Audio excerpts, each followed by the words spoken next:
৪৮ দলের বিশ্বকাপ এখন এসে ঠেকেছে ৮ দলের মহারণে। কারো চোখে প্রতিশোধ, কারো পায়ে রূপকথা, কারো কাঁধে ইতিহাসের ভার।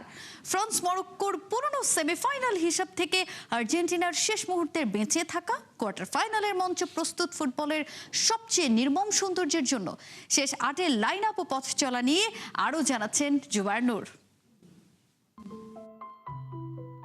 বিশ্বকাপের ৪০ দল একে একে বাদ পড়ার যাত্রায় এতক্ষণে নিশ্চয়ই বুঝে গেছেন এখন আর কোনো ছোট দল নেই, আছে শুধু ৪টি স্বপ্নের আর ৪টি হৃদয় ভঙ্গের। ৪+৪ মোট ৮ দলের এই রোমাঞ্চেও আছে এবার এক অদ্ভুত কম্বিনেশন। দ্য গ্রেটেস্ট অন আর্থের ৯৬ বছরের ইতিহাসে এবারই প্রথম কোয়ার্টার ফাইনালের আলাদা ৪ ম্যাচেই ৪টি চ্যাম্পিয়ন দল খেলবে ৪টি নন চ্যাম্পিয়ন দলের সঙ্গে। সেটাই চলুন এক নজরে এবার দেখে নেওয়া যাক।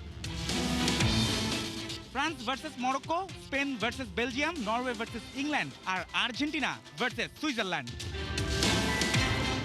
শেষ ৮-এর প্রথম বড় গল্প ফ্রান্স বনাম মরক্কো। ক্যালেন্ডার বদলেছে, মঞ্চ বদলেছে, কিন্তু হিসাবটা পুরনো। গত বিশ্বকাপের সেমিফাইনালে ফ্রান্সের কাছেই থেমেছিল মরক্কোর রূপকথা। এবার সেই মরক্কো আরো ধারালো, আরো পরিণত। এই আসরে এখনো হারেনি আফ্রিকার দলটি। গ্রুপে ব্রাজিলের সঙ্গে ড্র, ২টি জয়, সব মিলিয়ে মরক্কো বুঝিয়ে দিয়েছে ২০২২ ছিল চমক, ২০২৬ তাদের ধারাবাহিকতার ঘোষণা। তবে সামনে আছে ফ্রান্স। এই বিশ্বকাপে যাদের চলার ভঙ্গিতে আছে চ্যাম্পিয়নদের ঠান্ডা আত্মবিশ্বাস। ৫ ম্যাচে ৫ জয়, মোট ১৪ গোল। কখন গতি বাড়াতে হবে, কখন ম্যাচ মেরে ফেলতে হবে, দিদিয়ে দেশমের দল সেই শিল্প জানে। আরেক পাশে নরওয়ে বনাম ইংল্যান্ড। এই ম্যাচে শুধু কোয়ার্টার ফাইনালের টিকিট নয়, আছে ২ গোল মেশিনের আলাদা গল্প। ২৮ বছর পর বিশ্বকাপে ফিরেই ৫ বারের বিশ্ব চ্যাম্পিয়ন ব্রাজিলকে ২-১ গোলে হারিয়ে ভেঙে দিয়েছে হেক্সার স্বপ্ন।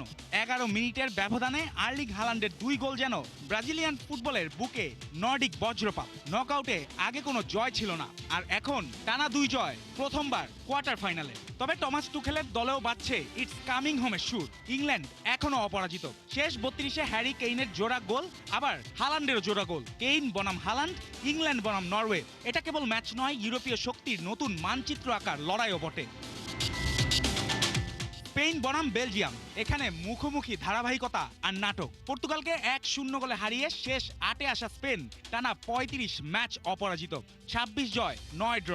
বল দখল, প্রেসিং, টেম্পো কন্ট্রোল, স্পেন যেন ম্যাচকে নিজেদের ভাষায় লিখতে জানে। কিন্তু বেলজিয়াম এসেছে ঝড়ের মতো। যুক্তরাষ্ট্রকে ৪-১ গোলে উড়িয়ে শেষ ১৬-য় ৪ গোল করা একমাত্র দল তারা। তার আগে সেনেগালের বিপক্ষে ৮৫ মিনিট পর্যন্ত ২-০ গোলে পিছিয়ে থেকেও নির্ধারিত সময়ে সমতা, অতিরিক্ত সময় জয়। এই বেলজিয়াম জানে ম্যাচ শেষ হয় না স্কোরবোর্ডে সময় শেষ না হওয়া পর্যন্ত। শেষ লড়াই ডিফেন্ডিং চ্যাম্পিয়নদের, আর্জেন্টিনা বনাম সুইজারল্যান্ড। নামের ভার আর্জেন্টিনার, কিন্তু সতর্কবার্তাও কম নয়। কেপ ভার্দে ও মিশর ২ নকআউট ম্যাচেই ৩-২ গোলের জয়। শিরোপাধারীরা যেন শেষ বাঁশির আগ পর্যন্ত হার মানতে ভুলে গেছে। সামনে সুইজারল্যান্ড, যারা কলম্বিয়াকে টাই ব্রেকারে হারিয়ে এসেছে। স্নায়ুর পরীক্ষায় পাশ করা দল নকআউটে সবসময় বিপজ্জনক। এখন হিসাবটা সহজ, ৪ ম্যাচ ৪টি সেমিফাইনালের টিকিট, অর্থাৎ হারাধনের ৮ ছেলে থেকে বিদায় নিতে হবে ৪ জনকে। জুবায়ের নূর, ৭১। এটা কি কোনো ব্লকবাস্টার সিনেমার স্ক্রিপ্ট? না, তা নয়। স্রেফ রাউন্ড অফ 16-এর একটা ম্যাচ, যেখানে খাদের কিনারায় গিয়ে দলকে টেনে তোলার ম্যাজিশিয়ানের নাম লিওনেল মেসি। ম্যাচের ১৯ মিনিটে একটা পেনাল্টি মিস, আর তাতেই কত শত বিতর্ক। কিন্তু সেই ভুলের কারণে যে নিজেকে ক্ষমা করতে পারছেন না এলএম10, ম্যাচ শেষে নিজেকেই দোষী সাব্যস্ত করেন লিও। আর্জেন্টাইন মহাতারকার ম্যাচ শেষে মিক্স জোনে কি কথা বলেছেন তাই জানবো এবারের প্রতিবেদনে।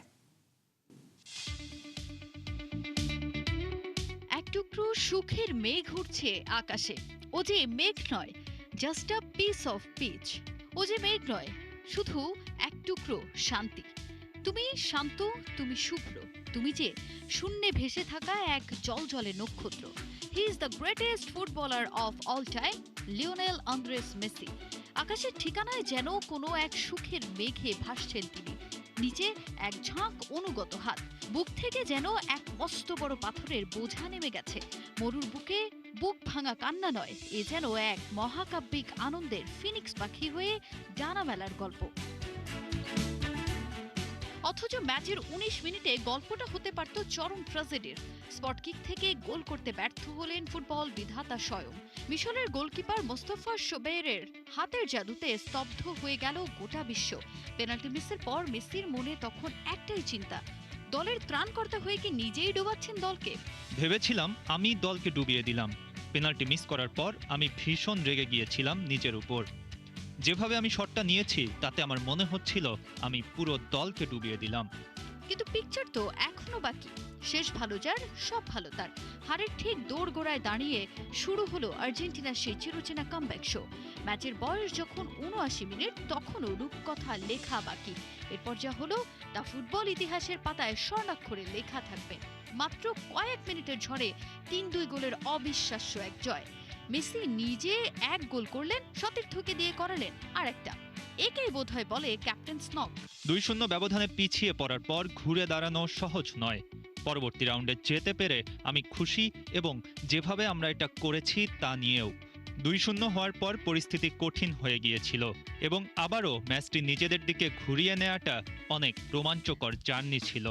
বিশ্বকাপের ইতিহাসে এবারই প্রথম ২ বা তার চেয়ে বেশি গোলে পিছিয়ে থেকেও ম্যাচ জিতে মাঠ ছাড়ল আর্জেন্টিনা। স্কালোনির এই দলটা যে শেষ রক্তবিন্দু পর্যন্ত লড়াই করতে জানে তা আরও একবার প্রমাণিত হলো। দলের এই হার না মানা মানসিকতা ও টিম স্পিরিট নিয়ে অধিনায়কের গর্বের শেষ নেই। এই দলটা আরও একবার প্রমাণ করেছে যা আমি অনেকবার বলেছি। আর আমি এটা জানি কারণ আমি ওদের চিনি। আমি জানি ওরা কিভাবে কাজ করে। এই গ্রুপটি লড়াই করতে বা বিশ্বাস করতে জানে। ওদের পাশে থাকাটাও আমার জন্য একটি সম্মানের বিষয়। আমরা যে কোনো দলের বিরুদ্ধে লড়াই করব। পেনাল্টি মিসের সেই তীব্র গ্লানি ধুয়ে মুছে কোয়ার্টার ফাইনালের টিকিট এখন নিশ্চিত। খাঁদের কিনারা থেকে ফিরে আসার এই মিরাকল হয়তো আর্জেন্টিনাকে নিয়ে যাবে আরও উঁচুতে। তাজিন খন্দকার, ৭১। মোহাম্মদ সালাহর সাথে লিওনেল মেসির তুলনা চলে না, কিন্তু নর্থ আফ্রিকার নিভৃত পল্লীতে তো আর একজন লিওনেল মেসি নেই। সেখানে তিনি কখনো যাবেনও না। মিশরের হয়ে কখনো লড়বেন না এলামটেন। কিন্তু তাতে ওই মানুষগুলোর কোনো আফসোস নেই, কারণ তারা পেয়েছেন একজন মোহাম্মদ সালাহকে, যে ইংলিশ প্রিমিয়ার লিগে নামলে ইংরেজরা ধন্য ধন্য করে মিশরের নামে। আর সালাহ বিশ্বমঞ্চে হাজির হন ওই দেশের ঝান্ডা হাতেই। মিশরের জন্য মো সালাহ মেসি, যার বিদায়টা কাকতালীয়ভাবে হলো সেম মেসির কাছে হেরে। খালিদ জামিলের রিপোর্ট। একসময় তাকে মিশরের মেসি বলা হতো। ২ দশক পর আটলান্টায় সেই দুজন মুখোমুখি হলেন প্রতিপক্ষ হিসেবে।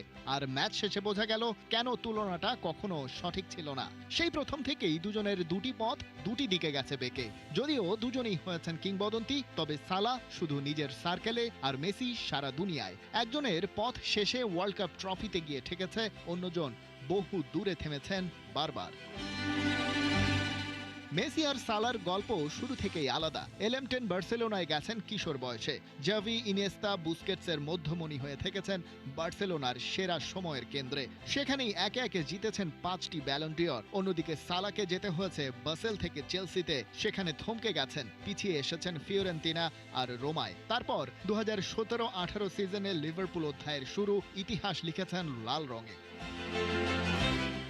মেসি ফুটবলের শিল্পী, সালাহ ছিলেন machine. Obsessive professional, body protected রেখেছেন, প্রতিভার শেষ বিন্দু নিংড়ে দিয়েছেন। ছিলেন যতটা জিনিয়াস তার চেয়ে বেশি রিলেন্টলেস ফর সেলফ ইমপ্রুভমেন্ট। তার বসবাস অনেকটা ক্রিশ্চিয়ানো রোনালদোর স্পেকট্রামে।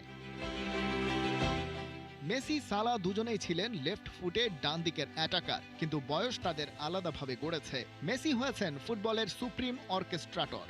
ড্রিবল এখনও অসাধারণ, সেই সাথে পাস, রিদম, ভিশনে ম্যাচ নিয়ন্ত্রণ করেন। সালার বিধ্বংসী গতি এখন আর সেই পর্যায়ে নেই। হয়েছেন মোমেন্টাস প্লেয়ার, মুহূর্তে সিদ্ধান্ত নেন। আটলান্টায়ও মেসি একইভাবে এগিয়ে গেলেন। ২ গোলে পিছিয়ে ১১ মিনিট বাকি, তখনও আর্জেন্টিনার সেরা লোকটা মেসি। রোমেরোর গোলে অ্যাসিস্ট, তারপর নিজেই টানলেন সমতা। ম্যাচের গতিপথ টেনে আনলেন নিজের দিকে। কাজটা মেসি বলেই সম্ভব। সালাহ তার সেরাটা দিয়েছেন। প্রতিপক্ষ বেলজিয়াম থেকে নিউজিল্যান্ড কাপে মিশরের ইতিহাসের সেরা যাত্রাপথে তার ছাপ ছিল স্পষ্ট। কিন্তু আর্জেন্টিনার বিপক্ষে সেই শেষ মিরাকলটা আর হলো না। মিশরের মেসি লেভেলটা তাকে তাড়া করেছে, কিন্তু সালা আসলে সেই তুলনা থেকে অনেক অনেক দূরে চলে গেছেন, হেঁটেছেন অন্য পথে নিজের মতো করে। জাপানের মিয়াইচি, স্কটল্যান্ডের গল্ড, জার্মানির মারিন, স্পেনের বোয়ান, এক প্রজন্মের প্রায় সব নতুন মেসি হারিয়ে গেছেন, কিন্তু সালা যাননি। নিজের কিংবদন্তি লিখেছেন নিজেই।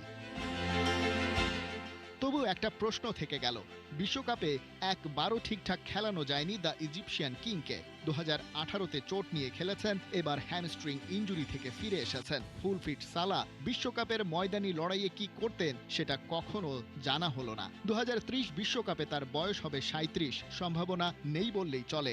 একবার মেসির তুলনা হিসেবে দাঁড়িয়েছিলেন, শেষ পর্যন্ত সেই মেসির কাছে হেরেই বিদায়। তবে নিজের দেশ কাল পাত্রে কিংবদন্তি হয়েই গেছেন।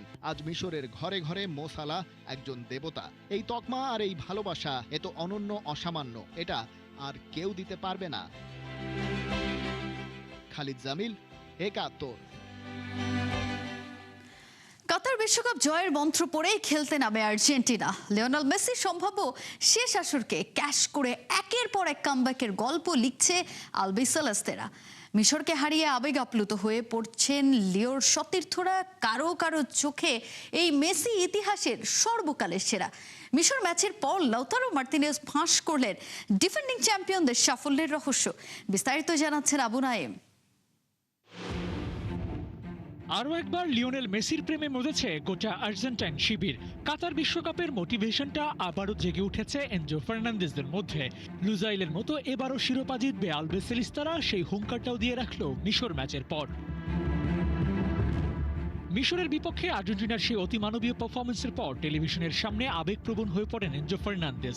এর আগে অতীত নিয়ে যেন একটু ফ্লেক্স করে গেলেন এনজো, বললেন, আমরা কাতারের সেই অধ্যায় পেছনে ফেলে এসেছি, আমরা আবার এসেছি টাইটেলটা নিজেদের করে নিতে। এনজোর কথাটা একেবারে ফেলে দেওয়ার মতো না, আর নিশ্চিত এমন একটা জায়গা থেকে দুটো গোল যেভাবে শোধের পর লিড নিয়েছে, তাতে এমন স্বপ্ন দেখতেই পারে। স্বপ্নের কথা তো বললেন ফার্নান্দেজ, তবে এই দলটা ঠিক কোন মোটিভেশন নিয়ে খেলে সেটার আবার ব্যাখ্যা দিয়েছেন লাউতারো মার্তিনেজ। বলেছেন, এই দলটা লিওনেল মেসিকে ঘিরেই স্বপ্ন দেখে, মেসির হাতে আরও একবার শিরোপা তুলে দেওয়াটাই ওদের একমাত্র লক্ষ্য। 2022 বিশ্বকাপে এই এক স্লোগানকে সামনে রেখেই এগিয়ে গিয়েছিল গোটা দল। সেবার মার্তিনেজ দ্বীপলদের চোখের স্বপ্ন ছিল একটাই, মেসিকে খালি হাতে ফেরত দেওয়া যাবে না। সময়টা বদলেছে ঠিকই, কিন্তু ওদের মিশন ভিশনটা রয়ে গেছে একই। এবারও যুক্তরাষ্ট্র থেকে শিরোপা নিয়ে ফিরবে লিওনেল মেসি আর্জেন্টিনা। 83 মিনিটে মেসির ওই গোলের কল্যাণে সমতায় ফিরে আর্জেন্টিনা। তাই আরও একবার লিও টপিক উঠছে, এই বয়সে এসেও কিভাবে পারেন নিজেকে মেলে ধরতে, সেই প্রশ্নের উত্তর দিয়েছেন Julian Alvarez. Lionel Messi football ইতিহাসের সেরা, অনন্য তিনি। সেরার তকমা তো বহু আগেই মিলেছে, এবার পালা চ্যাম্পিয়নের টাইটেলটা ধরে রাখা, আর সেটাও নাকি হয়ে যাবে আশ্বস্ত করেছেন এনজো ফার্নান্দেজ। আনবিটেন থেকে কোয়ার্টার নিশ্চিত করার গল্পটা তো ওর কথার অকাট্য প্রমাণ। আবু নাইম, একাত্তর। ম্যাচ নয়, যেন কোনো ব্লকবাস্টার থ্রিলার। আর্জেন্টিনা মিশর ম্যাচ শেষ হওয়ার সময় পেরিয়ে গেলেও আলোচনার রেশ রয়ে গেছে এখনো। ম্যাচ শেষে লিওনেল মেসির সাথে মিশর কোচ হোমাস হাসানের কি এমন কথা হয়েছিল? এরপরেই হোমাস দেখালেন বুকের ওপর আড়াআড়ি ক্রস চিহ্ন, এর মানেই বা কি? এই সমস্ত কিছুর বিস্তারিত মঈন হাসানের রিপোর্টে।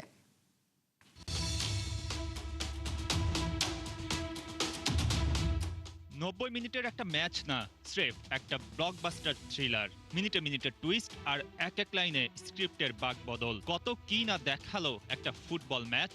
এবারের বিশ্বকাপে সবচেয়ে আলোচিত ম্যাচ নিঃসন্দেহে, যেখানে বাদ যায়নি বর্ণ বৈষম্যের কন্ট্রোভার্সিও। আবার সেই বিতর্কিত ঘটনায় জড়িয়ে আছে লিওনেল মেসির নাম।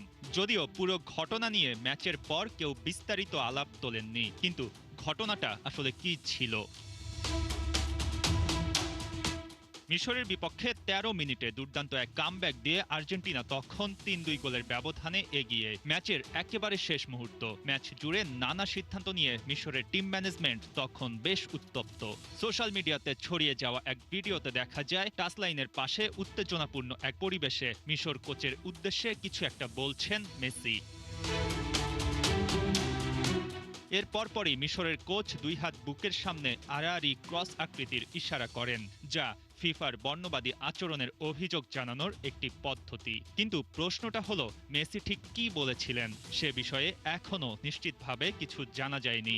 একইভাবে মিশরের কোচ বা ফিফাও জানায়নি এই ইশারা ঠিক কার উদ্দেশ্যে করা হয়েছিল।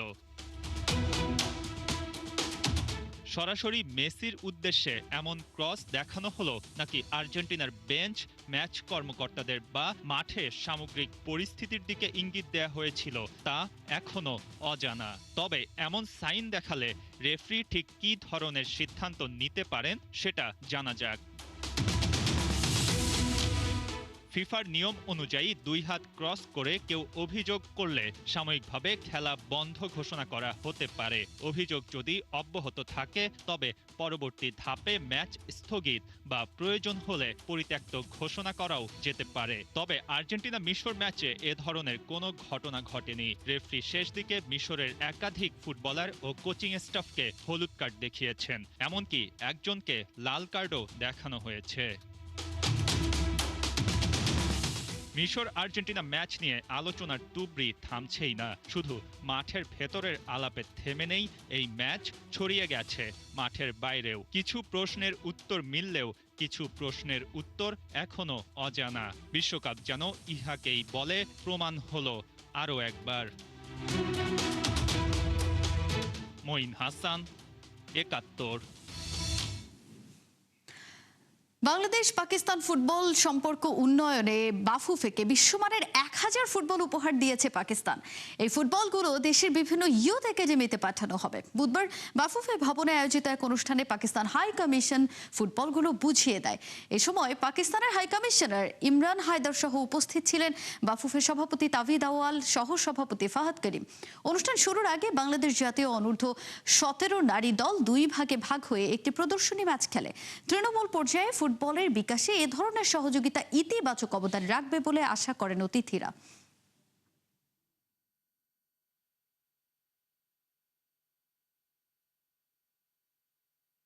বিশ্বকাপ 2026-এর চলমান অবস্থায়, যেখানে পুরা বাংলাদেশ না পুরা ওয়ার্ল্ডই উত্তেজিত এবং উল্লাস পালন করছে, সেই সময় বাংলাদেশ ফুটবল ফেডারেশন এবং Pakistan government represent by the Pakistan high commissioner in Bangladesh আমরা আরেকটা মাইলফলক সম্পর্ক গভীর করার একটা উদ্যোগ আমরা নিয়েছি। আপনারা শুনেছেন ইতিমধ্যে যে Pakistan high commission Bangladesh football ফেডারেশনকে 1000 ফুটবল ডোনেশনের মাধ্যমে আজকে হ্যান্ডওভার করেছি। আমরা আলাদা করে করে বিভিন্ন স্কুল অথবা জুনিয়র ইউথ একাডেমিগুলোতে আমরা এই বলগুলোকে আবার রিডিস্ট্রিবিউট করে দিব। এই ফুটবলগুলি আবার আমি রিপিট করছি, এই ফুটবলগুলি কিন্তু পাকিস্তানের সেম রিজন এবং সেম ফ্যাক্টরি এবং সেম কোয়ালিটি, যেই স্পেসিফিকেশনে বিগত বিশ্বকাপ এবং বর্তমান বিশ্বকাপে বলগুলি নিয়ে খেলা হচ্ছে। এবারে ক্রিকেট প্রসঙ্গ। প্রথম ওয়ানডেতে বাজে হারের ক্ষত মুছিয়ে দিতে বৃহস্পতিবার জিম্বাবুয়ের বিপক্ষে সিরিজের দ্বিতীয় ওয়ানডেতে মাঠে নামছে টাইগাররা। হারারে স্পোর্টস ক্লাবে খেলা শুরু বাংলাদেশ সময় দুপুর 1:30টায়।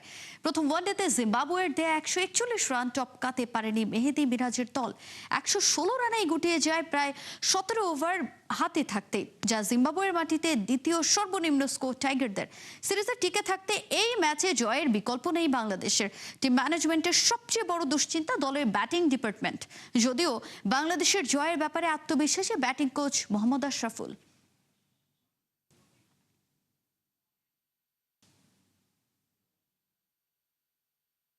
জিম্বাবুয়েতে আমরা লাস্ট ট্যুর 2022-এ এসেছিলাম, সেখানেও আমাদের স্ট্রাগল করতে হয়েছিল। এখনও আমরা আবার 2টা ইনিংস টেস্ট ম্যাচে এবং এই প্রথম ওয়ানডেতে ভালো করতে পারিনি। একটু আনলাকি আমি বলবো, যে বিশেষ করে লাস্ট ওয়ানডে ম্যাচে যদি আপনি খেয়াল করে থাকেন, আর্লি যারা আউট হয়েছেন একটু আনলাকি, যে শটসগুলা খেলেছেন সেগুলো সব হাতে চলে গিয়েছে। এই ছিল এখনকার খেলা যুগে সরাসরি সংবাদের অনুষ্ঠান দেখতে চোখ রাখুন 71-এর ফেসবুক পেজে এবং সাবস্ক্রাইব করুন 71-এর ইউটিউব চ্যানেল। থাকুন 71-এর সাথেই।